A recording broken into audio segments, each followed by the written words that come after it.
Hi అండి, అందరికీ నమస్కారం. ఇప్పుడు రెండు తెలుగు రాష్ట్రాల్లో ఎక్కడ చూసినా కూడా పవన్ మేనియానే నడుస్తుందని చెప్పుకోవాలి. ఎందుకంటే ఆయన నటించిన ఓజీ సినిమా ఈ నెల 25న వరల్డ్ వైడ్గా రిలీజ్ కాబోతుంది.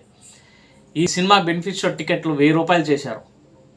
దీని మీదే రాష్ట్ర వ్యాప్తంగా పెద్ద చర్చ జరుగుతుంది. అదేంటంటే మామూలుగా అయితే టికెట్లు రేటు 150 నుంచి 200 వరకు ఉంటుంది. అదే బెనిఫిట్ షో అయితే 500 వరకు ఉంటుంది. కానీ ఇప్పుడు బెనిఫిట్ షో టికెట్ ఓజీకి ₹1000 చేశారు. ఇది డైరెక్ట్గా ప్రభుత్వ బెనిఫిట్ షోకి ₹1000 అమ్ముకోవచ్చు అని చెప్పి జీవో రిలీజ్ చేసింది. దీని మీద ఇప్పుడు రాష్ట్ర వ్యాప్తంగా చర్చ జరుగుతుంది. ఎందుకంటే పవన్ కళ్యాణ్ గారికి వరల్డ్ వైడ్గా ఎంతో పెద్ద ఫ్యాన్ బేస్ ఉంది. అది తెలుగు రాష్ట్రాల్లో అయితే చెప్పే పనే లేదు. సినిమా మీద క్రేజ్ కోసమా లేకపోతే కలెక్షన్లో స్ట్రాటజీయా? ఎందుకంటే ఇవాళ టికెట్ హైక్ అనేది బెనిఫిట్ షోకి ₹1000 ఒక చిన్న క్రేజీ వ్యవహారంలాగే ఉండొచ్చు. కానీ భవిష్యత్తులో ఒకవేళ జగన్మోహన్ రెడ్డి గారు కనుక అధికారంలోకి వస్తే, సామాన్యంగా అయితే ఇప్పట్లో జగన్మోహన్ రెడ్డి గారు అధికారంలోకి రావడానికి వీల్లేదు. కానీ ఒకవేళ భవిష్యత్తులో కనుక జగన్మోహన్ రెడ్డి గారు అధికారంలోకి వస్తే ఆయన దీన్ని ఒక రాజకీయ అస్త్రంగా మార్చుకునే అవకాశం ఉంది. ఎందుకంటే రాజకీయాల్లో కత్తికి రెండు వైపులా పదును ఉండిద్ది. ఎటు నుంచి కత్తి ఎవరికి గుచ్చుకునిద్దో కూడా చెప్పలేము. అలా ఉండిద్ది రాజకీయాలంటే. బెనిఫిట్ షో అంటే ఫ్యాన్స్కి ఒక పెద్ద పండగనే చెప్పుకోవాలి. ఎందుకంటే బెనిఫిట్ షో పెట్టేదే అచ్చంగా ఫ్యాన్స్ కోసం. టికెట్స్ రేట్లు 200 నుంచి 500 వరకు పెంచుకోవచ్చు. కానీ ఒకేసారి డైరెక్ట్గా ₹1000 చేశారు. కానీ ఇప్పుడు టికెట్ల రేట్స్ ₹1000 పెంచారు. జగన్మోహన్ రెడ్డి గారు కనుక అధికారంలోకి వస్తే దీన్ని ఒక పెద్ద రాజకీయ సెన్సేషన్ లాగా వాడుకోవచ్చు. ఎందుకంటే ఇప్పుడు ఏపీలో లిక్కర్ స్కామ్నే చూసుకున్నాం. గవర్నమెంట్ టైంలో నడిచే మద్యం షాపులకి లైసెన్స్ లేననకాడ ఒక చిన్న ఇన్వెస్టిగేషన్ లాగా మొదలుపెట్టి ఆ కేసు 3,500 కోట్ల వరకు తేలింది.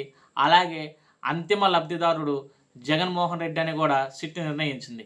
అలాగే టికెట్స్ హైక్ విషయం గవర్నమెంట్ అఫీషియల్ జీవో రిలీజ్ చేసిన దాకా అంతిమ లబ్ధిదారుడు టికెట్స్కి పవన్ కళ్యాణ్ అని రేపొద్దున ఇన్వెస్టిగేషన్లో తేలితే గవర్నమెంట్ ఆయన మీద చట్టపరమైన నిర్ణయాలు తీసుకోవడానికి జగన్మోహన్ రెడ్డి గారికి పవన్ కళ్యాణ్ గారు అవకాశం ఇచ్చినట్లే ఉండిద్ది. క్లారిటీగా చెప్పాలంటే బెనిఫిట్ షో టికెట్స్ బ్లాక్ చేస్తారని అందరికీ తెలుసు. కానీ ఇప్పుడు అఫీషియల్గా చెప్పాలంటే ప్రభుత్వమే ఈ టికెట్స్ని బ్లాక్లో సేల్ చేస్తున్నారనమాట. ఇప్పుడు రియల్ రిస్క్ ఏంటంటే ప్రస్తుతానికి ఇది ఒక చిన్న సినీ సెలబ్రేషన్ లాగా అనిపిస్తుంది. టికెట్ రేటు బెనిఫిట్ షోకి ₹1000గా మార్చడం. కానీ భవిష్యత్తులో ఇది వెపన్కి రెండు వైపులా పదును ఉంది అన్న మాట్లాంటిది అనమాట. ఎందుకంటే ఇప్పట్లో జగన్మోహన్ రెడ్డి అధికారంలోకి రాడు. సరే, భవిష్యత్తులో వచ్చాడని అనుకున్నాం. జగన్మోహన్ రెడ్డికి పవన్ కళ్యాణ్ గారి మీద విపరీతమైన దేశం. ఎందుకంటే 2024 ఎలక్షన్స్లో తాను అధికారం కోల్పోవడానికి పవన్ కళ్యాణ్ గారే, టీడీపీ కంటే పవన్ కళ్యాణ్ గారే ప్రధానమైన కారణమని జగన్మోహన్ రెడ్డి గారు ఆలోచిస్తున్నాడు. 2019 నుంచి 2024 దాకా కూడా జగన్మోహన్ రెడ్డి గారు అధికారంలో ఉన్నప్పుడు పవన్ కళ్యాణ్ గారి సినిమాలను రిలీజ్ కాకుండా, అలాగే సినిమాకి హై బడ్జెట్ సినిమాలకి రేట్లు పెంచనీయకుండా సినిమా మీద ఎలాంటి ఉక్కుపాదం మోపారో అందరికీ తెలుసు.